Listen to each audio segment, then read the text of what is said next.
The commemorative plaque from the Secretary of Defense, thanking me for my service during the Iraq logistics crisis, hit the floor with a metallic clang as Sophie from HR dropped the cardboard box on my desk. I watched the corner chip off, same way my 21-year career just had. "He's got an MBA," Sophie said, not looking me in the eye while gesturing toward the kid standing in my doorway. "You'll understand. My name is Austin Patterson, though everyone calls me Ace.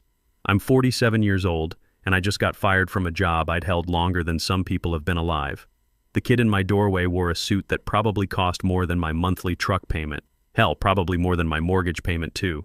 And that's saying something since my wife Jenny and I are still paying off the house we bought when we thought job security actually meant something. "Cameron Walsh," he announced, sticking out his hand like we were meeting at a country club. "Wharton MBA, summa cum laude. The board is excited about bringing innovative approaches to regulatory management."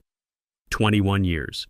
21 years I'd kept Alpine Industrial Solutions compliant with every agency from OSHA to the EPA. I knew which inspector liked his coffee black with 2 sugars, never packets. I'd attended retirement parties for federal regulators I'd worked with since Bush was president. The first Bush. I'd built relationships that kept this company from getting shut down more times than I could count. "The nameplate comes right off," Cameron added, already eyeing my office like he was measuring for new furniture. "I've got some ideas about modernizing this space. Maybe some contemporary art. Update the whole vibe." The whole vibe. This kid was talking about vibes while I was thinking about how I was going to tell Jenny we might have to delay our daughter Sarah's college payments again. She's a junior at Colorado State studying engineering, and we'd already borrowed against the house once to keep her there. Without saying a word, I opened my desk drawer and pulled out my leather portfolio. The one with 21 years of personal notes on every regulator, every inspection pattern, every relationship I'd built. Personal observations that weren't in any company database because I'd learned them over beers after long inspection days, or at retirement parties, or during those casual conversations that happen when you've earned someone's trust over 2 decades. I set it in the box next to the family photos Sophie was awkwardly collecting. The picture of Jenny and me at our 20th anniversary dinner, Sarah's high school graduation photo, my Navy unit from Desert Storm, most of those guys scattered across the country now, but we still keep in touch. "Multi-agency inspection starts at 4 p.m., I said quietly, checking my watch. "OSHA, EPA, and DOT. Joint operation." Sophie looked up from packing my coffee mug, the one Sarah had made me in high school pottery class with "World's Best Dad" painted in uneven letters. "We'll handle it, will you?" I asked. "Deputy Director Torres is leading today's team. His son Jason just deployed to Afghanistan for his 2nd tour. His wife Maria's been dealing with breast cancer treatments at University Hospital. He takes his coffee black with exactly 2 sugar cubes, not packets. And he expects whoever runs compliance to know the updated protocols his department released 3 weeks ago regarding multimodal transportation safety." Cameron laughed. Actually laughed. "I memorized the entire regulatory framework during my onboarding week. Plus, I've got digital access to all the latest updates. I think I can handle a routine inspection." I picked up my security badge, the one I'd worn every day for 21 years, and dropped it on top of the box. The small metal clink seemed to echo in the suddenly quiet office. "Good luck with that," I said, and walked out. The entire floor went dead silent as I passed. Janet from accounting covered her mouth with her hand, looking like she might actually cry. Wade from operations stared at his shoes. Melissa from procurement just shook her head. Nobody said a word. Not one person spoke up for the guy who'd kept their jobs safe for over 2 decades, who'd made sure this company never faced the kind of violations that could shut us down permanently. I understood why they stayed quiet. Everyone's got mortgages, car payments, kids to think about. In this economy, you don't stick your neck out for someone who's already been chopped. Still stung, though. By 3:30, I was sitting in my F-150 in the parking lot, watching government vehicles pull up to the building. 3 black SUVs and a sedan. That was Torres' full inspection team, which meant this wasn't routine at all. This was serious. Rain started hitting my windshield as my phone buzzed with panicked texts from former colleagues. What do we do about the hazmat storage protocols? Where are the DOT compliance certificates? Cameron's asking for the EPA variance documentation but can't find it. I didn't respond. Let them figure it out. Let Cameron put that Wharton MBA to work.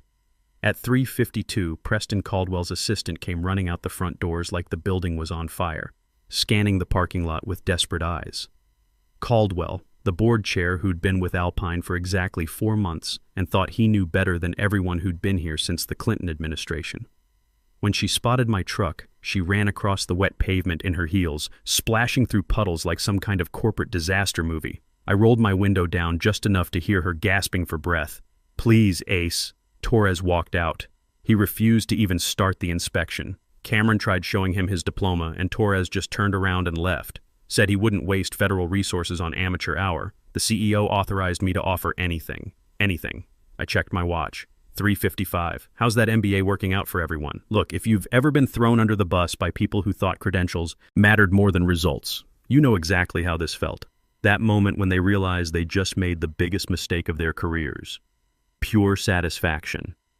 The inspection team is giving us exactly 20 minutes to get you back in that building, or they're issuing a critical violation notice, she pleaded, rain dripping off her nose. Do you have any idea what that would do to our stock price? To everyone's jobs? I stared at the rain-streaked windshield, thinking about Jenny at home, probably starting dinner, not knowing our world had just turned upside down, thinking about Sarah's tuition bill that was due next month, thinking about the 401k I'd been building for 21 years that suddenly felt a lot less secure, but mostly thinking about Deputy Director Jimmy Torres walking out of that building because some kid with an MBA thought a piece of paper mattered more than the relationship I'd built with him over 2 decades. Let me back up and tell you who I am. Austin Patterson, former Navy logistics officer, 21 years keeping Alpine Industrial Solutions out of trouble. No fancy degree, just real-world experience managing supply chains under hostile fire and Desert Storm, then transitioning that knowledge to keep a manufacturing company compliant with more federal agencies than most people know exist. I started at Alpine right after my military service ended, working my way up from safety coordinator to director of regulatory affairs. When you're dealing with heavy equipment manufacturing, you're talking about regulations thicker than the Denver phone book. One major violation can shut down production lines, trigger congressional hearings, or cost millions in fines that could bankrupt a company overnight. The day before my public humiliation started with signals I should have read better. People avoiding eye contact in the hallways.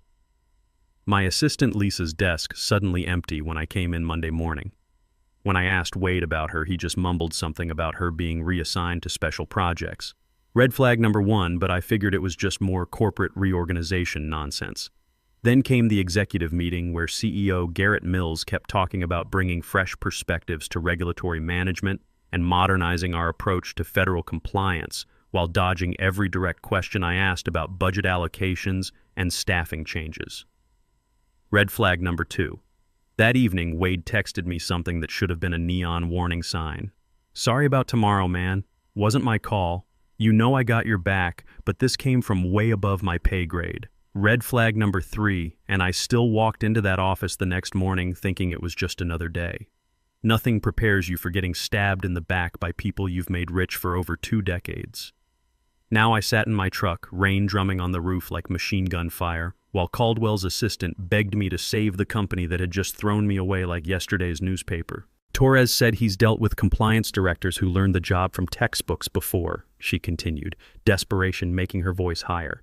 "He said it never ends well. He only works with people who understand that federal inspection is about relationship and trust, not regulations and procedures." "Smart man," I said. "I've been telling management that for 21 years. The inspection team said if we don't have proper compliance leadership in place within 15 minutes, they'll recommend our facility for enhanced scrutiny status. That means surprise inspections every 60 days instead of annual reviews. It means production delays. It means our defense contracts get reviewed." She was painting the picture, but I already knew what enhanced scrutiny meant. I'd helped other companies dig out from under it. Some never recovered. "Please, what do you want?" "Chief Compliance Officer title, your office back, double your salary. Whatever it takes." I let the silence stretch out while rain pounded harder against my truck. 21 years of loyalty, of working weekends during crisis situations, of flying to Washington on my own dime to maintain relationships with regulatory officials, of missing Sarah's soccer games because some inspector needed personal attention during a critical review. All of it dismissed because Preston Caldwell, who'd been with the company for 4 months, decided we needed someone with academic credentials instead of old-school relationship management. Tell me something, I said finally. Was it Mills' idea to replace me, or did Caldwell push for someone with an MBA? Caldwell led the charge. He kept saying we needed intellectual rigor in compliance, someone who understood modern regulatory frameworks and could implement systematic approaches to federal oversight. Her air quotes told me everything I needed to know. Caldwell, who'd never sat through a single inspection, who'd never had to explain to a federal official why our documentation didn't match our procedures, who'd never built the kind of personal trust that keeps inspectors focused on compliance rather than punishment. 12 minutes, she said, checking her phone. Please, Ace. What's it going to take? The question hung in the air between us while rain drummed against the roof of my truck. What did I want? I wanted more than just my job back. I wanted them to understand that experience isn't something you can download or learn from a textbook. I wanted Caldwell to personally acknowledge that he'd almost destroyed a company because he confused credentials with competence. But mostly, I wanted to make sure this never happened again. I want Executive VP of Regulatory Affairs and Operations, reporting directly to the CEO, I said, my voice steady despite the adrenaline pumping through my system. 65% salary increase, my corner office back. And I want Cameron to work as my assistant for 12 months minimum to learn how regulatory relationships actually function in the real world. Done, she said without hesitation. Anything else? One more thing. I want Caldwell to personally apologize in front of the full board of directors for nearly destroying this company's federal standing. She hesitated for the first time, rain dripping off her chin. I don't know if... Then enjoy explaining to shareholders why we failed a joint federal inspection and got placed on enhanced scrutiny status. Enjoy explaining why our defense contracts are under review and why our stock price is about to crater. 8 minutes later, I walked back into that building, my boots echoing off the marble floor like I owned the place. Which, in a way, I guess I did now. Executives lined the hallway looking pale as ghosts. Mills stood near the elevator, tie loosened, sweat visible on his forehead despite the air conditioning. Torres sat in the main conference room with his inspection team, arms crossed, clearly annoyed but still professional. 2 OSHA inspectors, 1 EPA specialist, and a DOT compliance officer. I knew all of them personally. The moment Torres saw me, his expression softened slightly. Cutting it close, Ace. Traffic, I said with a hint of a smile. How's Jason handling his second deployment? Better than Maria and I are handling it, he replied. Kid calls when he can. Says the food's worse than his mother's cooking, which is saying something since she burns water. His eyes shifted to where Cameron stood clutching a binder with white knuckles, clearly out of his depth. Your colleague here tried telling me the hazardous waste storage requirements changed last month. I nodded.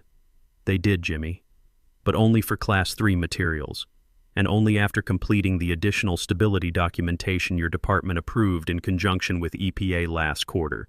The change doesn't affect our current storage protocols because we're still using the enhanced containment system we installed in 2019. Torres raised an eyebrow, impressed despite himself. You read the updates. I helped draft the industry comment letters on them. Remember that conference call in September where they asked for input on implementation timelines? For the next 3 hours, I guided Torres and his team through every department. I introduced him to new employees, remembered details about his family and his colleagues' careers, and made sure every regulation wasn't just met, but exceeded. When we reached the hazmat storage area, I pulled out documentation that Cameron couldn't have known existed because it lived in relationships, not filing cabinets. Here's the correspondence with your office about the variance request we filed last year, I said, handing Torres a folder. And here's the follow-up documentation showing we exceeded the recommended safety margins by 30%. Behind me, Cameron followed silently, watching as I navigated complex federal compliance through relationships built over 2 decades. I could see him starting to understand that regulatory management wasn't about memorizing rules. It was about understanding the people who wrote them and the reasons they mattered. When Torres finally signed off on the inspection, declaring us fully compliant with commendations for proactive safety measures, CEO Mills pulled me into his office. That was... Jesus, Ace. You're irreplaceable, he said, slumping into his chair like he'd aged 10 years in one afternoon. I tried to tell you that yesterday, I replied, not bothering to sit down. We made a serious mistake. Yes, you did. I leaned forward, hands on his desk. Now let's discuss how you're going to make sure it never happens again. What Mills didn't know, what none of them knew, was that I hadn't just come back to save one inspection. I had information. Information that could reshape our entire competitive landscape. See, during my 2 decades of building relationships with federal agencies, I'd learned more than just how to pass inspections. Inspectors talk to each other. They share concerns about companies they've reviewed. They discuss patterns they've noticed across the industry. Over the past 6 months, through casual conversations and industry contacts, I'd been hearing disturbing things about our 3 biggest competitors. Companies that had been undercutting our bids, winning contracts with suspiciously low overhead costs. That evening I made some phone calls, called in some favors, asked some careful questions. By the next morning, I had a clearer picture of what was happening in our industry. Alpine's biggest competitors, Rockwell Manufacturing, Titan Industries, and Consolidated Equipment, had been systematically cutting corners on safety protocols while paying off mid-level regulatory officials to overlook violations. I spent the next 2 weeks quietly gathering evidence, using relationships I'd built over 21 years to piece together a pattern of corruption that went deeper than anyone suspected. Phone calls to inspectors I'd worked with in other regions, conversations with federal officials who trusted me enough to share their concerns. Meanwhile, I brought Cameron to every regulatory meeting, every inspector consultation, every compliance review. Despite my initial skepticism, the kid was actually sharp when he stopped trying to impress everyone with his MBA and started paying attention to how things actually worked. "Why did you thank Inspector Rodriguez for finding that minor labeling discrepancy?" Cameron asked after one facility review. "Shouldn't we want 0 findings?" "Rodriguez prides herself on thoroughness," I explained as we walked to the parking lot. By acknowledging her professional competence, I reinforced her sense of value. She found something minor because she needs to justify her inspection time, but she overlooked 3 potential major issues because she trusts our overall compliance program. Cameron stopped walking. That's brilliant. They definitely didn't teach relationship psychology at Wharton. "No business school teaches 21 years of trust building," I said, "but you can learn it in 12 months if you pay attention and stop thinking your degree makes you smarter than everyone else." 2 weeks later, I stood before the full board of directors. Cameron sat in the corner taking notes as I'd instructed, no longer the arrogant kid who'd tried to take my office. Caldwell approached the podium looking like he was facing a firing squad. "I want to formally apologize to Executive Vice President Austin Patterson," he began, each word clearly painful. "My decision to replace him was made without understanding the critical value of institutional knowledge and relationship management in regulatory affairs. It was a significant error in judgment that nearly cost this company millions in fines and could have destroyed our federal contracting status." I nodded professionally, the picture of gracious acceptance, but inside, I knew this was just the opening act. "Thank you, Preston," I said, standing to address the board. "Now, let's discuss some information that's come to my attention regarding industry practices that could significantly impact Alpine's competitive position." I activated the presentation screen, displaying a chart showing compliance violation rates across our industry. As you can see, Alpine's violation rate is substantially lower than our competitors. But there's something interesting in these patterns. The next slide showed inspection frequency data. Notice that our 3 main competitors, Rockwell Manufacturing, Titan Industries, and Consolidated Equipment, have remarkably few surprise inspections despite having higher violation rates when they are inspected. Board members exchanged confused glances. Mills leaned forward. "What are you suggesting?" "I'm not suggesting anything. I'm presenting evidence." I clicked to the next slide, showing financial transactions and personnel records that had taken me 3 weeks to compile through my network of federal contacts. These companies have been systematically bribing mid-level regulatory officials while cutting safety corners to underbid us on federal contracts. The room erupted in overlapping questions and shocked murmurs. I raised my hand for silence. Federal investigators have been building cases against all 3 companies for the past 6 months. They kept me informed because of the trust relationships we've built over 21 years. These companies will face criminal charges within the next 2 weeks. Caldwell's face had gone ashen. If this becomes public, their stock prices will collapse. Yes, they will, I agreed calmly. Which brings me to Alpine's strategic response. I distributed folders containing my detailed analysis. We have two options. Option 1, become a key witness in the federal investigation, sharing our industry knowledge and compliance expertise. This provides us immunity, positions us as an industry leader in ethical practices, and gives us preferential access to government contracts when our competitors face debarment. Mills flipped through the documents, eyes widening. And option 2, be investigated alongside them. Without someone federal agencies trust vouching for our integrity, investigators might assume similar practices across the entire industry. The silence stretched uncomfortably before Torres spoke up via speakerphone from Washington. I'd arranged for him to join the meeting to explain the federal perspective. The Department of Justice is forming an industry task force to reshape federal contracting standards. His voice crackled through the speaker. We need companies with proven compliance records and ethical leadership to help develop new oversight frameworks. Alpine is being considered for a leadership role, assuming you have the right compliance expertise in place. I clicked to my final slide showing projected contract awards and market share gains. Our compliance reputation, combined with our competitors' legal troubles, positions us to capture approximately 40% additional market share over the next 18 months. Estimated additional revenue, $180 million annually. The board sat in stunned silence, processing the magnitude of what I was proposing. This restructuring plan, I continued, tapping the folder, expands our compliance department, establishes an ethics committee reporting directly to me, and creates industry advisory positions that will give us unprecedented influence in federal contracting standards. Mills looked like he was doing complex math in his head. Austin, this would fundamentally change our position in the industry. Yes, it would. The same way nearly losing our federal compliance status would have fundamentally changed our position yesterday. 3 weeks later, news broke about the federal investigation. As predicted, our competitors' stock prices collapsed as violation details became public. Rockwell Manufacturing faced bankruptcy within a month. Titan Industries lost all federal contracts. Consolidated Equipment's board voted to restructure under federal supervision.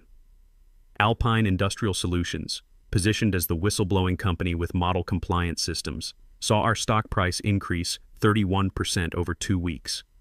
Government contracts started flowing our way as competitors faced debarment. I sat in my expanded corner office, now with an adjacent conference room and a view of the mountains, reviewing applications for my growing compliance team. Cameron entered with afternoon reports, no longer trying to prove himself, just doing solid work. Rockwell's CEO resigned this morning, he announced. Their board is interviewing candidates for federal oversight compliance. Expected, I said, signing off on vendor agreements that would have gone to competitors 6 months ago. How are we positioned for their military logistics contracts? Already submitted preliminary bids. We're the frontrunner given our cooperation with federal investigators and our compliance record. That afternoon, Torres called with the news that would complete my transformation from fired employee to industry leader. The Department of Defense is forming a permanent industry advisory committee to reshape compliance standards across all federal contractors, he said. They want someone who understands both government requirements and industry realities. Someone with integrity and proven relationships across multiple agencies. I looked out my office window at the company campus below, thinking about Jenny's reaction when I told her about my new salary and bonus structure. Thinking about Sarah's college tuition being fully covered now, with money left over for her graduate school plans. I'd be honored to serve, I replied. When I hung up, I opened my desk drawer and looked at the new nameplate that had been installed yesterday. Austin Patterson, Executive Vice President, Regulatory Affairs and Operations. Cameron's 12-month apprenticeship ended last week. Yesterday, I promoted him to Deputy Director of Compliance. He'd earned it through performance, humility, and genuine learning rather than credentials and connections. Why give me this opportunity after how I came in? He'd asked when I offered the position. Because the best revenge isn't destroying your enemies, I told him. It's transforming the entire system so no one can make the same mistakes again. If you've ever been underestimated, pushed aside, or replaced by someone with better connections but less competence, I hope my story hits home. The sweetest payback isn't just getting your job back. It's reshaping the entire game so thoroughly that your value becomes undeniable. Your experience is your superpower, even when others can't see its worth. Sometimes you just have to prove it.